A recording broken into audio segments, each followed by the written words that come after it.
I do rise to support this bill, and I note that we are not opposing it because of the relatively small impact that it will have on the sector, especially in the context of the policies that Labor would like to be able to bring in to properly fund the sector should we win office.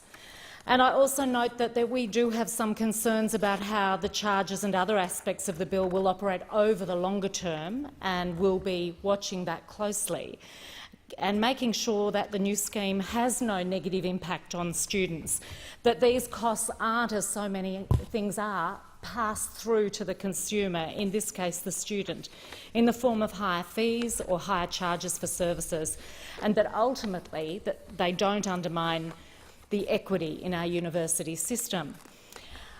I note that Australian students already pay the 6th highest fees in the OECD for a university education, and we know that if the Liberals had their way, they would have already introduced $100,000 university degree fees. It's no wonder when I talk to young people and they remark that my generation had the benefit of a free university education, that they question how the sort of money they could be asked to pay under those opposite. It is hard to imagine that those opposite wanted the full deregulation of student fees, but we were very pleased that they were forced to back down. I note they kept $2.5 billion of cuts to universities from 2018 onwards. And they have already forced students to start repaying help debts when they earn as little as $45,000. Now, that's only $9,000 a year above the minimum wage. So it really isn't giving students very much breathing space to be able to make up for the years of penury while they're studying and then the years of struggling to build those first stages of their career. So I think students already face some pretty big challenges in the pursuit of not only getting a better education for themselves, but making an additional contribution to this society and to our economy. I think it's really important in debating this bill that we look at the key differences between Labor's approach to higher education and the Liberals. We believe that funding education is an investment in our children's future, in our nation's future, and not just a cost burden. I've been interested to read the work of Glenn Withers, Professor of Economics at ANU. And he points out that the economic evidence is that not only does higher education build the economy's skills and knowledge, but it pays for itself many times over. On average, university training in Australia has paid a rate of return of around 14 to 15%, according to analysis of 2006 and 2011 census data. University research has delivered an average rate of return of 25%. Now, they're the sorts of rates of returns that if you've been in business, you'd be envious of. The rates of return for tertiary education far surpass most commercial rates of return, which historically average around 10%, and surpass any hurdle rate for investment, which is typically 7 to 8%. And that's what's sought in formal government investment analysis. So you've got to say that every taxpayer dollar invested in higher education is really working hard, and we're getting a great rate of return. On this side of the House, we believe there should be an even greater participation in higher education in Australia. The decision by the government to effectively put a cap back on undergraduate places in universities is going to smash participation rates. A $2.1 billion cut. Across the country, the Mitchell Institute says it will lead to 235,000 Australians missing out on a university education, and that is just an extraordinary figure over the next few years. That has a shocking impact on our economy and on our society. And the impact will particularly be felt in electorates like mine on the outskirts of Sydney. So there's a desire for Western Sydney to be part of an innovation drive with high-quality, high-skilled jobs. The population requires a skills uplift to be ready for those jobs.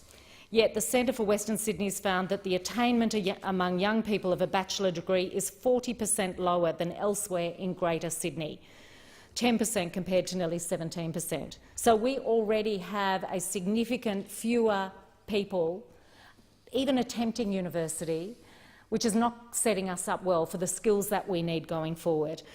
The freezing of funding to Western Sydney University is not going to help reduce that gap. Western Sydney University is the key provider of education located in the Greater West, including the campus in my electorate at the Hawkesbury campus at Richmond. So it's in my community's interest that we see more people go to university, and we, on this side of the House, actively back participation. For a start, by lifting the caps the government's imposed. There are a number of ways we think that this university system needs to be treated differently. Labor's committed to returning to the demand-driven funding system and to ensure that there are 3-year funding agreements. We also want to see more equity and pathway programs, and we've provided for much-needed funding for infrastructure, and they're the areas we would like to see change. Labor's positive policies will see around $10 billion in additional funding flowing to universities over the decade, and I'll talk a little bit more detail about where those different areas will be. So let's talk about participation. I want to see more kids from the Hawkesbury and Blue Mountains getting a university degree. We've already announced that $174 million in equity and pathways funding will be available under Labor, and that will fund mentoring and pathways for students from areas with low university graduation rates. So more students are encouraged to go to uni, and particularly in the Hawkesbury part of my electorate, we have a fabulous uptake of TAFE, but we don't do so well on university. And we need both those things. We need young people and older people going both those pathways so that we can bring together the skills mix that we need for the coming century. It still is a reality that if you're a student in the North Shore of Sydney, you are 5 times more likely to go to uni than a student, let's say, in the Moreton Bay area of Queensland. You're also more likely to go to university than if you come from the Hawkesbury or Blue Mountains. We want to change that. The equity funding comes on top of Labor's nearly $10 billion commitment to return to the demand-driven funding system from 2020, which will see around 200,000 more Australians get the opportunity of a university education over that following decade. Only last month or so, Labor announced a new $300 million Universities Future Fund that will go towards updating research and teaching facilities at our universities. We've also announced a specific commitment to the Hawkesbury campus in Western Sydney in my electorate of Macquarie. $20 million will go to the Hawkesbury campus to transform it into a global food security powerhouse, which really helps put the region at the cutting edge of research on hardier crops, nutrition and biosafety. Now, my part of Sydney is really not Sydney. It's peri-urban. We have fabulous agriculture. We have orchards, we have berries, we have vegetables being grown on the floodplains of the Hawkesbury. So agriculture is really important to the Hawkesbury. The $20 million will establish a new world-class agri-technology centre on our campus. We currently have the most amazing glasshouse that there is in Australia, and this funding will help the work being done at that facility. It's a 1,700 square metre glasshouse where crops are grown for research. It uses the latest climate control technology. It features things like diffuse glass and smart glass coatings that adjust the spectrum, direction and intensity of light, helping researchers produce the highest possible crop yields with minimal energy, nutrients and water. The investment in this facility to be able to do additional research will really build on our tradition in the Hawkesbury as an agricultural centre. 126 years ago, the Hawkesbury Agricultural College became the first agricultural college in New South Wales, and we continue to have that tradition carry through.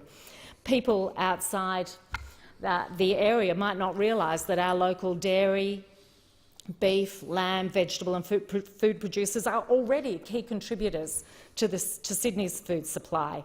And as the issue of food security becomes more and more pressing, we will have an opportunity to play a really key role there. In a lot of ways, this has the potential to put the Hawkesbury on the map internationally.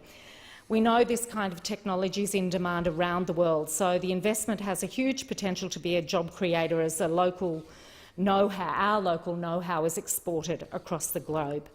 And I look forward to seeing this project come to fruition if Labor wins the next election. It will be a very exciting time. So the choice for me is pretty clear. On one side, you have a government that really doesn't value investment in education, that does as little as possible, that asks students to do as much as possible. And there's no point shaking your head at it, because that's just how the numbers add up. On this side, we have an absolute commitment to ensuring quality education at every level, from preschool and early education through to our schools, with our commitment, which in my electorate would mean an additional $16.5 million funding for schools in Macquarie over the first 3 years. They're the sorts of commitments we have alongside this commitment to university funding. So the choice in university funding at the next election is clear. Labor will properly fund our universities and give students who have the ability and are willing to work hard the opportunity of a really valuable university education, valuable for them and valuable for us as an economy and a society.